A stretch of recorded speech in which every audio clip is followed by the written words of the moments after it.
It is Wednesday, November 6th, 2024. This is another edition of Football Today, presented to you by Captain Morgan, the official spice drum of the NFL. I got my dudes with me, Bobby Skinner, Justin Penik. I am Chris Rose. We are here to talk trade deadline, which, of course, was the biggest news to come out of this country on Tuesday. So, gentlemen, I'm going to ask you right off the bat, what move impressed you most? We'll do a little bit of winners and losers, but which one caught your eye and you were like, that's what made the trade deadline fun? Bobby, we'll start with you.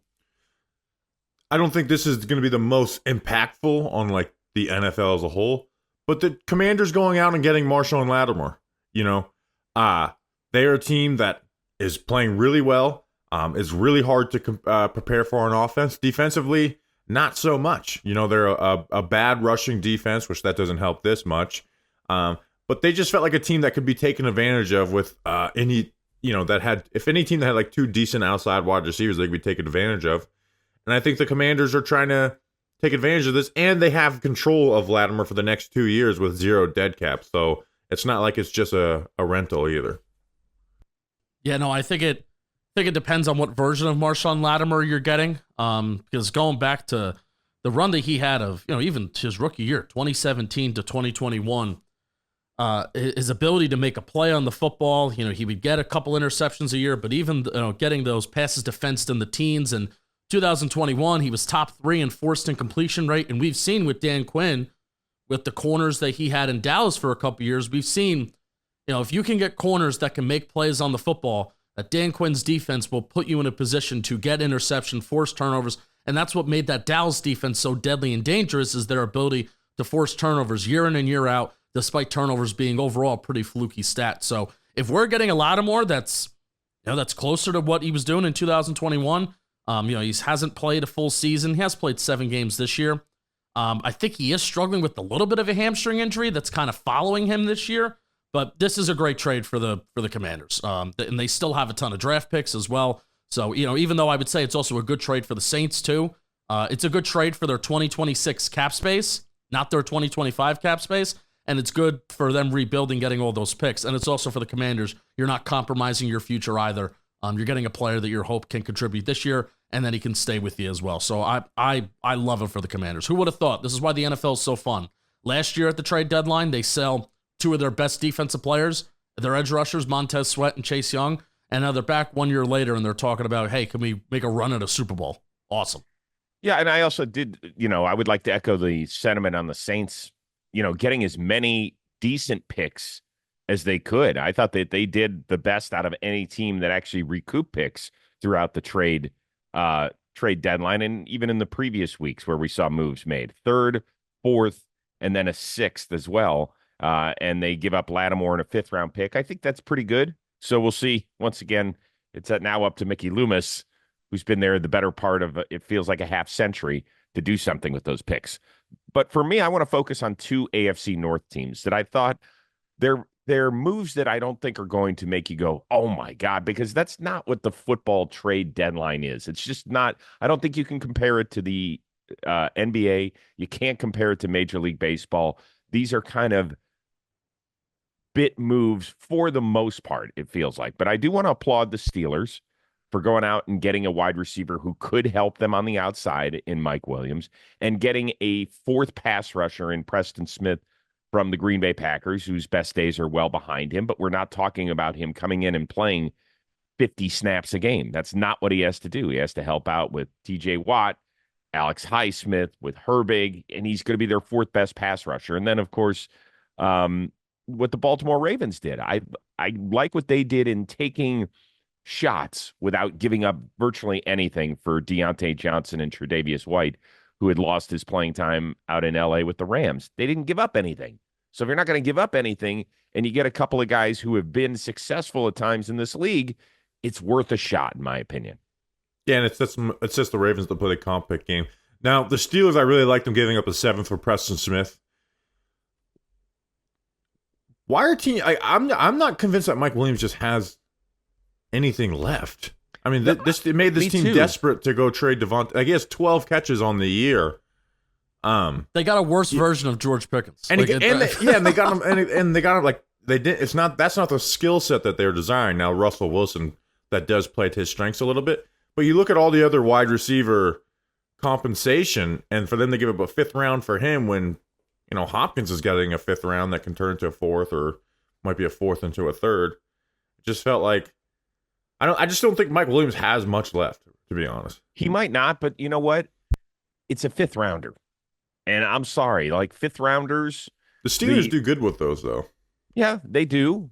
But okay, so we'll have a fourth rounder and we'll do okay with that instead. And you know what? If he ends up helping us a little bit here down the stretch, then that's fine. It's not, I don't know. I just don't think you can live by hanging on to clutching and grabbing fifth round picks and saying, oh my God, we gave it up. I mean, he might help you. Yeah, I don't know how much of a difference is he even there? Like, is he even better than Calvin Austin at this point? Like, I know Calvin Austin he's plays different in than different Calvin Austin. I understand, but Pickens is very similar to what he is. So it's like, are you going to take away some of those contested, targets of Pickens, who he's awesome at them, and give them to Mike Williams, who hasn't been so great at them this year? Listen, here's what it comes down to. To me, it's about Mike. I'm not big on Mike Williams, and I know they went after Darius Slayton, which that would have been awesome for them. Smartly, Slayton would have been a great fit there. But I just don't think Mike Williams has much left. So I think that trade was kind of a waste. Yeah, here's what it comes down to for me, especially with the NFL trade deadline, where it's not like baseball where you're giving up all these prospects and you're kind of mortgaging your future, even on some rental pieces, right? At the end of the day, a lot of these, besides stupid Cowboys with the fourth round pick of Jonathan Mingo, even that's a different situation. But a lot of these trades, we're talking about day 3 picks, late day 3 picks. If Mike Williams, if the Steelers make the playoffs and in the first round they're playing the Buffalo Bills in a hypothetical matchup, kind of like they did a couple years ago, right, in the playoffs, and Mike Williams makes a huge contested catch on the sideline for 45 yards in the fourth quarter, trade successful. Like that's almost how I feel like you have to approach it, where it's just you're throwing a dart. Same thing with the draft picks. It's like it's just a dart throw. And I feel like for teams that are in a certain position, whether they're 6-2 or they have a really good record, it's a dart throw. And I think if Mike Williams can somehow do that, then I think all Steelers fans will look at it in the postseason. And if it leads to a postseason win and a postseason moment, successful trade. Right? I actually don't. I don't, because it's to me it's an old injury riddled Mike. I don't think one moment does that bump them closer to the Chiefs, Ravens, Bills, or Texans. No. Like I look at how much closer does that bump them to the rest of those four. I don't think it gets them much closer at all. I don't. Again, he has 12 catches on the year, and now he's going to downgrade at the quarterback position. Which, to make a transition, by the way, you mentioned the Chiefs, doesn't make them closer to the Chiefs. I think the real winners, like the clear winner of the trade deadline, I mean, it is the Kansas City Chiefs. I mean, I think you saw that just immediately with DeAndre Hopkins on Monday night, which I'm glad. We don't really get a chance to talk about a ton of Monday night games on this show, just with the way that we have it structured. So, I mean, you saw the oh my God play of the throw that was 20+ air yards down the field. It almost even looked like D-Hop improvised that play, where if D-Hop and Mahomes get enough of that connection, they spend time after practice. They were talking about that on the broadcast, how Kelsey and Mahomes lead these after practice sessions with these receivers, this is how we can improvise depending on what we're seeing with the defense. So you saw the oh my God play, the deep play down the field where he catches it, and then also you saw the weapon that DeAndre Hopkins could be inside the red zone. So I don't think Hopkins is going to give you those oh my God plays every week deep down the field. Even though he can, I think he still has that juice left in the tank. I just don't think the Chiefs offense is going to do that every single week. But what Hopkins is going to do, better than any other receiver they have on the roster right now, is he's going to keep you on schedule. He's going to get open. They're going to be much more efficient with him there, and they're also going to get much better in the red zone. And every once in a while, he will give you those deep catches. So I think the Chiefs, even though this happened last week, I think the Chiefs won the trade deadline by adding D-Hop, because you have Pat Mahomes at quarterback and you have the Kansas City Chiefs that are always in the Super Bowl window as long as you have Patrick Mahomes at quarterback. Rose, who increased their odds or their chances to win the Super Bowl the most? Because I think these are my 2 Super Bowl picks. The Lions adding Zadarius Smith, or the Chiefs adding DeAndre Hopkins and Josh Uche? Well, I think the Lions, just because I think there's more of a gap between themselves and the rest of the NFC going in. The thing about Zadarius is that he's still a good player. but you can't just look at his numbers in a vacuum because he had the guy who I think causes the most havoc in football on the other side of the line. And he's obviously not going to have that with Detroit. So I don't think it can be a one-to-one. This is more apples to oranges. He's still a good player in his early 30s. He's better than what they have. But just to say, well, look at his production that he had in Cleveland. Part of that is because of the team that's trying to block Myles Garrett has to focus so significantly on Myles Garrett. But he still played like he's always been this player. Now he had Danielle Hunter opposite of him in Minnesota, and that makes an impact. So he's not an elite pass rusher, right? He's not close to what Hutchinson is. No, he's good, though. But he's still good. I think the Lions won it because when the playoffs come, we have these debates of like, oh, how important is covers versus pass rush and sack totals versus total pressure and all that stuff. Once the playoffs hit and you are playing as good as you're only playing good teams, I think sacks become the most important play in those games. Like they end drives. When you get a sack on a drive, it is statistically way higher that drive ends without the offense scoring. And Zadarius Smith is going to do that for the Detroit Lions. He's not going to be Aiden Hutchinson game wrecking every down type player for him, but I think he is someone that can end drives for them. Now I really like the Hopkins and the Chiefs too, so I think it's close. But I come away from the trade deadline being just that much more confident in both the Lions and the Chiefs. Well, where I don't feel much more confident about any other team after the deadline. So I'm curious because the Chiefs, they keep winning, and I think it's 14 straight games maybe now, dating back to last season and including the playoffs. But it feels like every single one of them is a one-score game. How much is the difference between the Chiefs and the next closest team in the AFC after these moves? I want both your opinions on this. I think the Ravens, Bills, and Texans can beat them on any given Sunday, and I don't think it's a surprise. Yeah, just because the way that the Chiefs play football is so different, and it almost feels like it shouldn't work and shouldn't be so sustainable, and they shouldn't be undefeated at this point. And also, you look at a lot of people, a lot of nerds, even like myself, I don't fully look at this, but they like to look at the margin of victory and your record in close games, and every single game the Chiefs are in, it's a close game. So, it's bound to regress. It's bound to go a different way. No, it's not. So, you want to say that it's the Chiefs and then the field that's a lot closer in the AFC than the Lions than the field in the NFC, just because the Lions just kick absolute ass. But the Chiefs just always find a way to win, even when it's those close games, and even though they may not necessarily kick ass like the Lions do. All right, we got more coming your way, but first, Penik, take it away. Yeah, I also I want a little bit more credit on calling the Zadarius Smith. I won the trade deadline episode. Yeah, but everybody knew that one for weeks. So even though it came out of your mouth, what do you think? You were the first person to ever say Zadarius Smith to the Lions. They've been reporting that for the last 2.5 weeks. Rose, yesterday me and Justin talking. He's like, yeah, I heard in the morning that Aziz and the Falcons were there. I was like, yeah, that's been tweeted by every insider this morning. No, but I heard it in the morning. Penik, do you really think that you were the first person to come up? Because I'll come back with receipts if you want them. No, I mean, I'll applaud you because you did it on this show. That's all that I want. That's all that I wanted. I wanted an acknowledgement. Thank you. Congratulations on that one. Way to take a real chance. I won the trade deadline draft episode. Let the record show it's the first ever trade deadline draft episode on Football Today history. Justin Penik won it. And you want to know what else is awesome? You want to know how else you can win, people? You can win over on the DraftKings Sportsbook by betting on a bunch of touchdowns because there's a chill in the air, there's leaves still falling to the ground, and there's football on every single weekend. Rose, it's 80 degrees in New York and New Jersey today. It's kind of crazy. That's what fall is all about. You can make each weekend even more exciting by getting into the action with our partners over at the DraftKings Sportsbook. The number one place to bet on touchdowns. Right now, all new customers who bet just $5, you're instantly going to get $200 in bonus bets when you use code Football Today. All one word. Do not put that space in there. If you put that space in there, I'm going to be upset with you. Do not put the space between football and today. $200 in bonus bets instantly. Staying on the action. Use your $200 in bonus bets to bet anytime touchdowns. Be a winner on DraftKings. DraftKings is the place to bet on touchdowns. So download the DraftKings Sportsbook app right now. New customers use promo code Football Today. Bet just $5 on any wager. You get $200 in bonus bets instantly. It's promo code Football Today.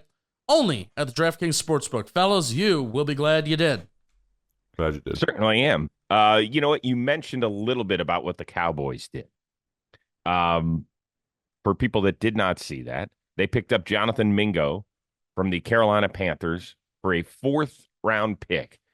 Now, this comes on the heels of them losing their starting quarterback for probably a month-ish or so. It doesn't feel like the Cowboys are going anywhere. Can you make any sense of this from the Cowboys' standpoint, Bobby Skinner? So I tried. I sat down and tried to think about this from like why the Cowboys did this from this point of view. And the obvious answer is the fact that sorry, my parents are out of town and their dog's trying to get on the couch. Get down. He's not allowed on my couch. Because I like Jonathan Mingo, the talent. Justin was really high on him. You know, we saw him out at the Senior Bowl. He's big, he's fast, like he can be physical. But the thing is, he's just hasn't shown really anything in the NFL, right? We're not talking about a guy who's shown glimpses and just hasn't put it together. Like he's shown to be a bad player in the NFL, and I don't mind the Cowboys taking a swing on him, but for a fourth round pick, that seems a little overzealous. When they, for a team that's not winning this year, like I bet you that trading price would have went down a lot in the offseason. We know the Panthers don't stick to their guns, and they'll give you stuff. They'll give players away. It just seems I've tried to rationalize it because the Cowboys are good at identifying talent and developing it. But even if they do, it's like this is what you gave up for a guy who's just been a bad football player in the NFL. Well, their thought process, I think, is that they had a second round grade on him. If that's the case, I'm sure like some other teams did as well. Or I think didn't he fall? They had a second round grade on him. 39th. All right. So he was taken higher. Oh, I was celebrating that on draft day because I was like, I love this guy. I was wrong. So they had a second round grade on him. That's number one. Number two, he's cheap, and then he also has the years of control, and that's the main difference between a lot of these veterans that got traded for day 3 picks. Is that they're coming with higher contracts. They're coming with salaries that teams are trying to dump. Maybe they're a little bit more desperate. Versus Jonathan Mingo, you're a second-round pick. There's 4 years on your deal. You still have years of control with Jonathan Mingo, and plus they had the high grade on him. What it doesn't make sense, what you said, Bobby, is that I feel like Jalen Coker, who I love the nickname that the fans the of Cokeheads. The Cokeheads, yeah. Coker has shown, is he even drafted? He has shown like flashes there, even as a slot, and that's exactly what Mingo's supposed to be, kind of like this big slot. Xavier Legette has shown flashes. David Moore's there. Obviously, Adam Thielen has shown the flashes last year with the same quarterback in Bryce Young last year, having all those good games and good performances. So that's the difference, is that there are, on paper, maybe some worse wide receivers there, at least draft position wise, worse wide receivers than the Panthers that have very much outperformed Jonathan Mingo the last year and a half. He's played 90 snaps over the last 4 weeks and has 1 yard. That's what frightens me a little bit from this standpoint, is that Carolina was searching for guys. I mean, they haven't had Deontay Johnson, it feels like, in the lineup because they were holding him out because they knew they were going to trade him. And then Adam Thielen hasn't been healthy since about week 2 or 3. And so there were opportunities for him to finally do something. And he ends up with 10, 12 catches with them this year, 12 catches for 121 and no touchdowns. But Bill Barnwell of ESPN did a really, really interesting column talking about guys like this, and Jahan Dotson, who earlier this year was sent from the Commanders to the Eagles, I believe for like a 3rd round pick, even though he was a 1st rounder just a couple of years ago. And he said what this is it's a redrafting.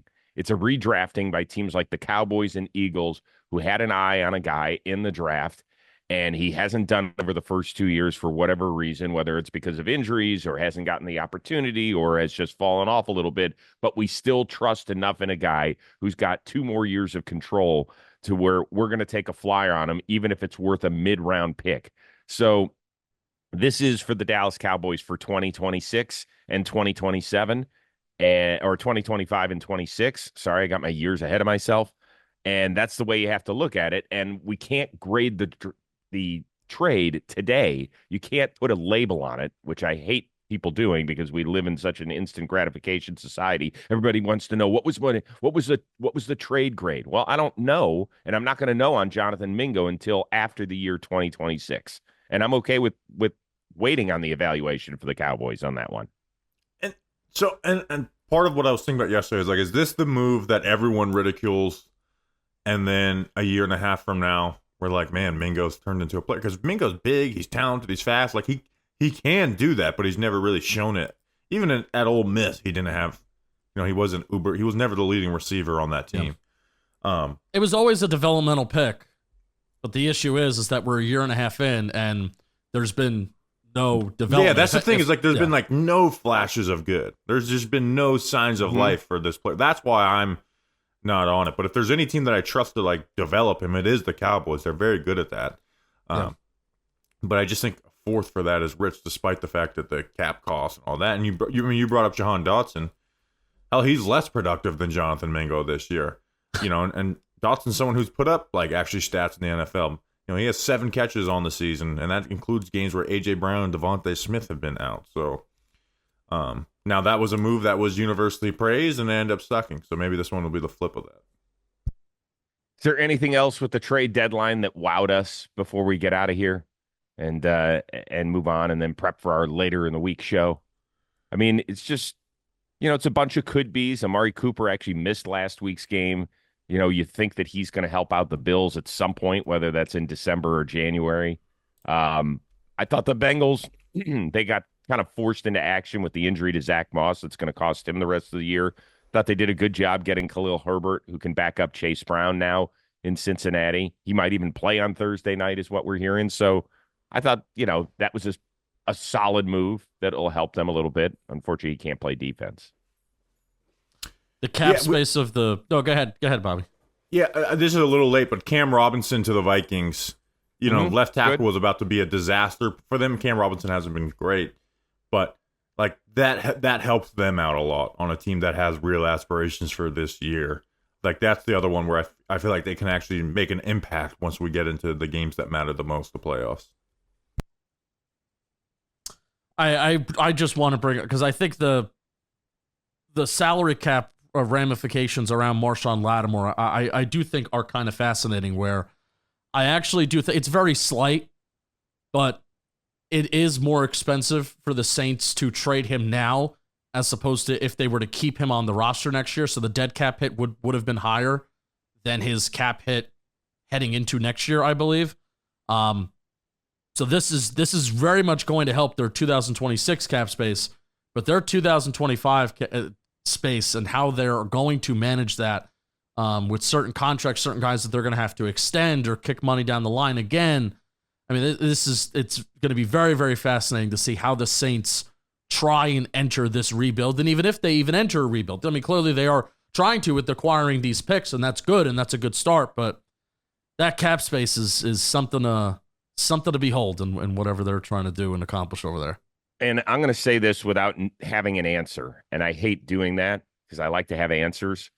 But if the NFL wants its trade deadline to be baseball or NBA-ish, I think they have to look into the penalties that are incurred by teams that trade players. I think teams' hesitancy to trade players at times is because, man, it's going to escalate the cap hit. Look what it does to our cap hit next year.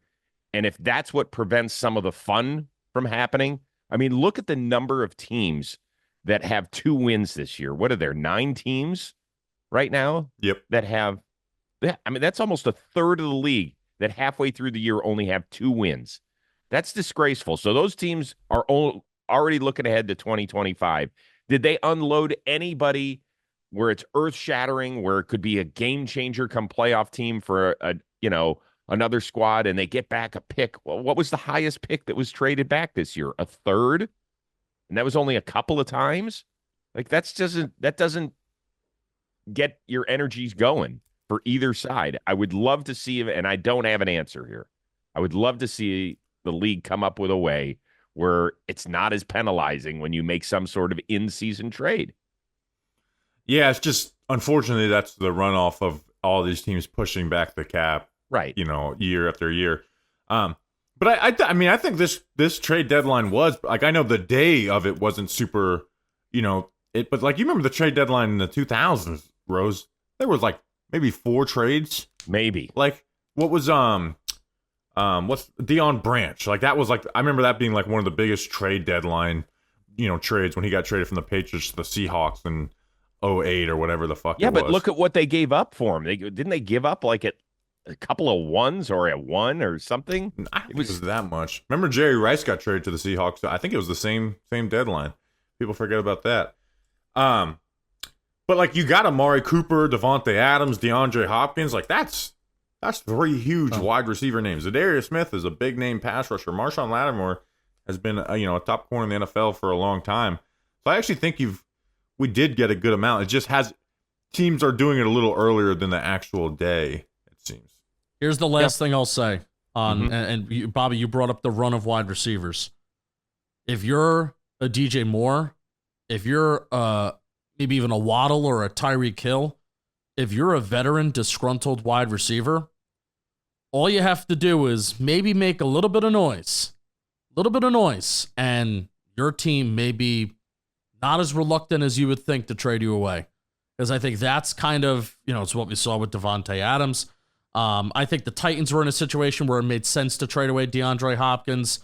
Same thing with the rest of these guys. But if you're kind of a disgruntled wide receiver that maybe wants to, have some sort of leverage, I feel like the trade deadline, now you just see the run of wide receivers that we saw was incredible of guys being traded. So yeah, maybe make a little bit of noise and you'll get out. The other thing is the NFL is just such a more complex game where it's just hard to plop somebody in mid-season. It's like, all right, be on the same page as everybody else. It's like they don't. Or even at have... least that's what they claim. Where every offseason workout is so critical, and then they end up trading for a guy who can make a difference, and maybe it's not so hard. I don't know. I don't know. I feel like it makes a difference. And it's just like no team is trading good offensive linemen. No team is quarterbacks are never going to be traded. Yeah. Right. Especially in season. So there's just like, you just don't see the, like, I don't think it's because I think it's just teams are like, I'm not trading. Why would I trade away this star player for bullshit? No, I mean, I get it. It's a totally different sport. But there we go. The trade deadline has come and gone. We will see you later this week as we get you all set for Week 10, which continues on with our final international game of the year, the Giants and Panthers from Germany. You guys aren't going to Germany on me, are you? No. Right? No. You'll be watching Bright. No, I'm excited. 9:30 a.m. football. Get your day done. I'm excited for it. Yeah, don't worry. I'll be there hosting the pregame show at 7 a.m. Eastern, which is 4 a.m. Pacific time. We got to get a shout out. Yeah, well, we'll work on that somewhere in the E-block or something like that. Can't wait. We will see you later this week. For Bobby Skinner, for Justin Penik, I am Chris Rose. Thanks so much for tuning in to our trade deadline edition of Football Today, presented to you by Captain Morgan, the official spice rum of the NFL.